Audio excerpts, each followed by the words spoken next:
Hi hello नमस्कार, स्वागत आहे तुमचं. चॅनलवरती नवीन असाल तर चॅनलला सबस्क्राईब केल्याशिवाय पुढे जाऊ नका. तर आमचा आज अचानकच शिर्डीला जायचा प्लॅन ठरला, कारण की आज होता दादूचा वाढदिवस. आज आहे 15 तारीख 15/7. तर या दिवशी दादूचा वाढदिवस असतो आणि आमचं अचानक ठरलं की चला दादूचा वाढदिवस पण आहे आणि दिवस पण छान आहे, तर शिर्डीला जाऊन येऊया. कारण की माझ्या स्वप्नामध्ये 2-4दा मला असं मी शिर्डीत गेल्याचं मला दिसत होतं आणि मग मी असंच बोलून दाखवलं आणि ह्या बोलून दाखवण्यामध्ये सुद्धा मी त्यांना कन्व्हिन्स केलं की मला सारखं सारखं शिर्डीचं दिसतंय, तर आपण जाऊन येऊया एकदा, असं म्हणून त्यांना खूपदा कन्व्हिन्स केलं. आणि नंतर मग ते तयार झाले आणि आम्ही दिवस निवडला तो म्हणजे वाढदिवसाचा, दादूच्या वाढदिवसाचा. तर मस्तपैकी आम्ही आदल्या रात्री प्रिपरेशन सगळं करून ठेवलं, कुठला कपडा घालायचा आहे वगैरे वगैरे सगळं तयारी करून ठेवलं. आणि सकाळी पहाटे 3 वाजता आम्ही उठलो. उठून आंघोळ वगैरे सगळी केली आणि आमचा प्लॅन होता की 4 वाजता डॉट इथून निघायचं, पण 4 म्हणता म्हणता आम्हाला 5 वाजले आणि आम्ही 5 वाजता शिर्डीला जायला निघालो. आणि तिथे जाऊन आम्ही 8:30 पावणे 9च्या दरम्यान जाऊन पोहोचलो. तर तिथे जाताना मस्तपैकी सकाळी 3 वाजता उठलो, सगळं आवरलं आणि 4-4:30 वाजेपर्यंत आमचं सगळं आवरून झालं. 5 वाजता आम्ही निघालो. तर एका हॉटेलमध्ये थांबलो सुद्धा आम्ही जेवण करायला. जेवण म्हणजे नाश्ता करायला. आम्ही जेव्हा शिर्डीत पोहोचलो, मेन शिर्डीमध्ये जेव्हा पोहोचलो आम्ही, तेव्हा आम्हाला असं वाटलं की शिर्डीमध्ये खूप गर्दी असेल मंदिरामध्ये. तर जायच्या अगोदर थोडासा नाश्ता वगैरे करून घ्यावा, कारण की नंतरनं जर लाईनमध्ये लागलं तर मुलांना पण भूक लागते. त्याच्यामुळे मग तिथं काही घेऊन पण जाता येत नाही. तर म्हटलं त्याच्या अगोदरच आपली पोटपूजा केलेली बरी, म्हणून मुलांसाठी सुद्धा नाश्ता मागवायसाठी आम्ही म्हणजे तिथं नाश्ता खायसाठी थांबलो. आम्हाला वाटलं की शिर्डीमध्ये गेलोय म्हटल्यावरती खूप गर्दी असेल, पण खरंच तिथं काहीच गर्दी नव्हती.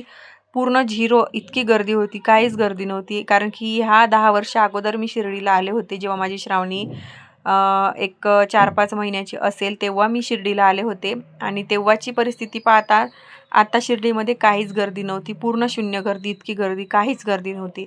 तर आम्ही तसा विचार केला की लाईनमध्ये आपल्याला 1.5-2-3 तास थांबावं लागेल, कारण की मी जेव्हा श्रावणी 3-4 महिन्याची असताना मी आले होतो तेव्हा मला चक्कर आली होती लाईनीमध्ये लागले होते तेव्हा, कारण की खूप गर्दी होती तेव्हा. तर मला तसंच वाटलं की खूप गर्दी असेल, म्हणून आम्ही नाश्ता वगैरे करून जायचा प्लॅन केला. तर त्यामध्ये आम्ही ह्या चौघांनी पोहे मागवले आणि आम्ही दोघींनी मेदूवडा मागवला.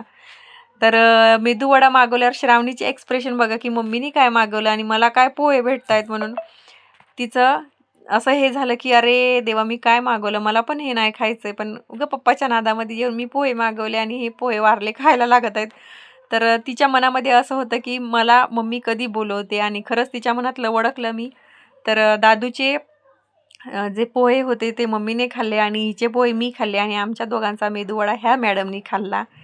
चलो, पेटपूजा वगैरे मस्तपैकी झाली आणि आता आम्ही मंदिराकडे जायसाठी निघालो. तर तुम्हाला मंदिराकडे जाण्यासाठीचा जो किस्सा आहे तो तुम्हाला एक मी किस्सा सांगते. आम्हाला आता 10 वर्ष झाले असल्यामुळे मंदिराचा रस्ता काही माहीत नव्हता प्रॉपर.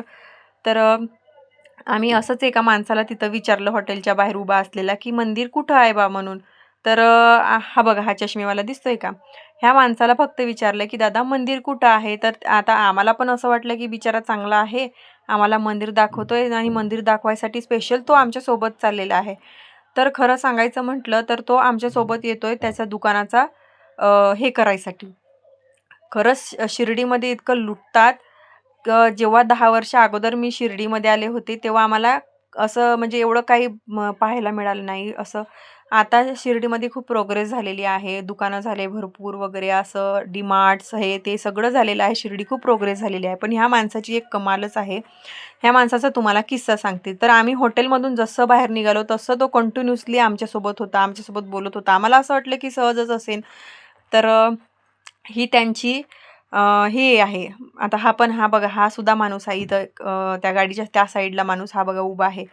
तो सुद्धा माणूस आणि त्याच्यासोबतचा तो माणूस, हे दोघे जण कंटिन्युअसली आमच्यासोबत चालत होते. आणि चालता चालता जेव्हा ते आम्हाला सांगत होते की इथून, आणि त्यांनी त्याच्याबरोबर दुकानाच्या पुढूनच आम्हाला नेलं, म्हणजे तिथं थांबता येईल आम्हाला आणि तिथं त्याचं जेवढं बिल होईल तेवढं त्याला देता येईल.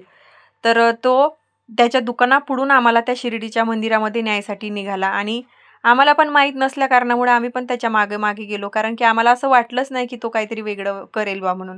तर जेव्हा त्याचं दुकान आलं तेव्हा त्याने डायरेक्ट एक पोतुली काढली आणि म्हणाला की ह्या पोतुलीमध्ये तुम्ही चपला ठेवा. तरी आम्हाला जरासं वेगळंच वाटलं की अरे हे काय नवीन, तुम्हाला काही चपला वगैरे ठेवायचे पैसे वगैरे लागणार नाही. तर म्हटलं आम्ही ठीक आहे बा ठेवतो पैसे, सॉरी चपला. आणि चपला ठेवल्या आम्ही काढून.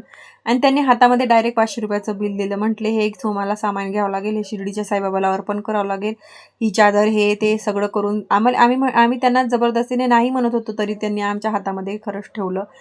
आणि नंतर कळालं की हा माणूस आमच्या शेवटपर्यंत इथपर्यंत का होता.